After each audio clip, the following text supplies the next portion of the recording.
Formação, né, para concretizar aquilo no mundo que a gente vive. Quando está em formação. Não foi concretizado no mundo mental.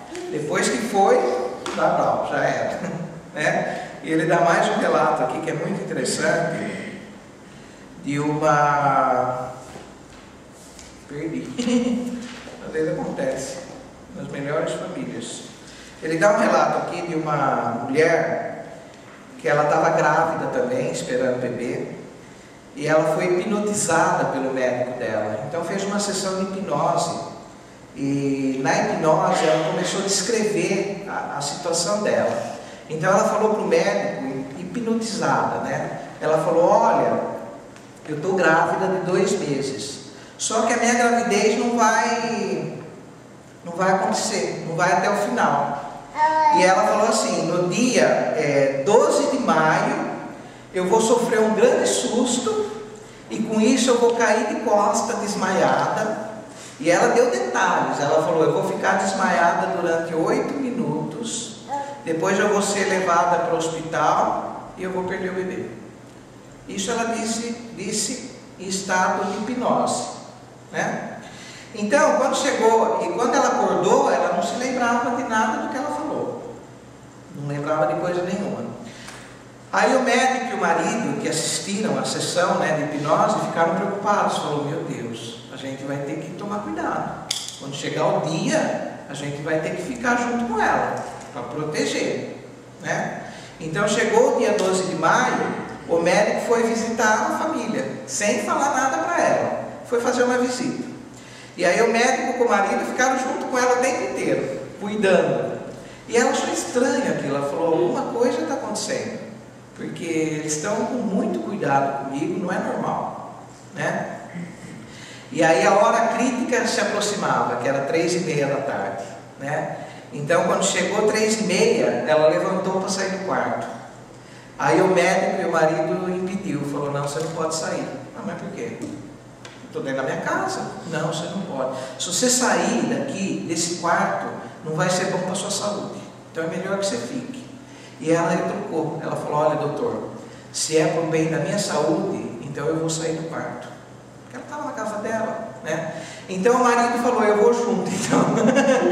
Falou: tristeza. E o marido foi junto com ela, e o médico, para não dar muito na cara, ficou no quarto, apreensivo, né? Falou: é 3h30. E ela saiu no corredor, e ela abriu a porta de um outro quarto. E sabe o que aconteceu, gente? Só vou contar na próxima palestra. Não tem uma água aí, Sandra, por favor? Sandra, Neidi, podem todos lá. Não está perdoada. 1000 orações não te perdoa. Não, é que deu sede mesmo. Eu vou contar assim. Qual que era a história que eu estava falando para ela? Isso é para ver se não tem ninguém dormindo. Então, quando ela saiu, ela abriu a porta de um quarto, do outro quarto, e pulou em cima dela um rato enorme. Num lugar que há 20 anos não tinha nenhum rato. Olha que interessante, nenhum rato. E o rato pulou, ela ficou tremendamente assustada com aquilo, e ela caiu de costas, desmaiou. E o resto, tintim por tintim da profecia, aconteceu. Dos detalhes que ela contou, né? Então eu falo, essas são provas, né, de que a coisa, quando ela se concretiza no mundo da nossa mente, a gente vai ter que colher aqui nesse mundo. E o mestre continua aqui, é muito interessante. Ele fala: ninguém pode dar de encontro com uma infelicidade que não tenha sido chamado pela sua própria mente. Ninguém pode dar de encontro com uma infelicidade que não tenha sido chamada pela sua própria mente.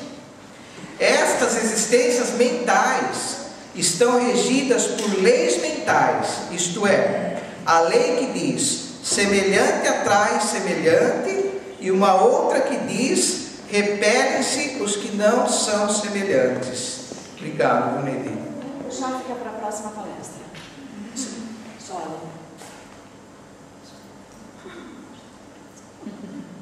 o chá fica para a próxima. Tá. O chá, né? Que eu estava combinado de eu ter um chá hoje. Eu já estava até sentindo o gosto do chá, mas eu falei, nada de chá, nada de chá. Aí me deu sede, eu falei, tem água. O chá seria mais legal, porque a água eu tomo todo dia em casa, eu tomo bem. Rigorosamente eu tomo a minha água. Então o chazinho seria uma Coca-Cola, né? Mas na próxima, né? Na próxima. Mas vamos lá, então. Portanto, estão mutuamente se atraindo ou se repelindo. As pessoas estão atraindo ou repelindo o seu próprio destino. Por isso, pessoas que dão de encontro com acontecimentos infelizes não têm que odiar ninguém, pois elas estão infalivelmente alojando dentro da sua mente causas de infelicidades que atraem tais infelicidades. Se o nosso destino está declinando, significa que se formou na mente dessa pessoa um ímã que atrai acontecimentos infaustos. Portanto, enquanto não se retirar e eliminar da mente tal ímã, não poderá haver indícios de o destino dessa pessoa melhorar. Enquanto a gente não tirar essa coisa que atrai a coisa negativa, a tragédia, as coisas ruins, enquanto não retirar da mente isso, a gente vai continuar atraindo fatos dessa natureza. Tá? Vamos pular um pedaço. Então, o que vem a ser esse imã do interior da mente, que atrai o acontecimento ruim, o acontecimento infausto. O fundamental disto é que a mente que não está em comunhão com Deus, que está afastada de Deus, tem a maior parte da mente invadida pela errônea filosofia da vida, que considera a sua vida formada somente por matéria, somente por acontecimentos desse mundo, né? E a mente está afastada de Deus. E quando a mente da gente está afastada de Deus, a gente não tem o suporte de Deus na vida, acontece caca. Caca é coisa errada, né? Fala caca, não? O país de vocês aí né? Caca. Então é caca.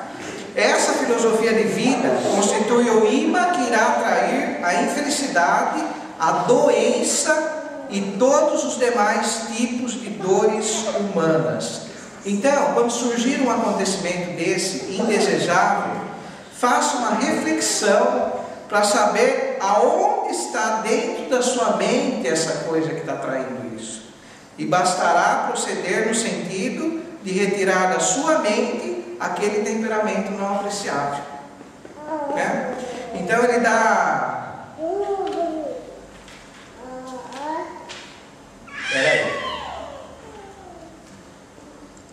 Ele dá uma lição aqui para a gente sintonizar a mente com outras coisas. Ele fala que o que a gente precisa implantar na mente é que a gente é filho de Deus, que a gente é perfeito e que tudo na vida vai dar certo, tudo na vida vai correr bem.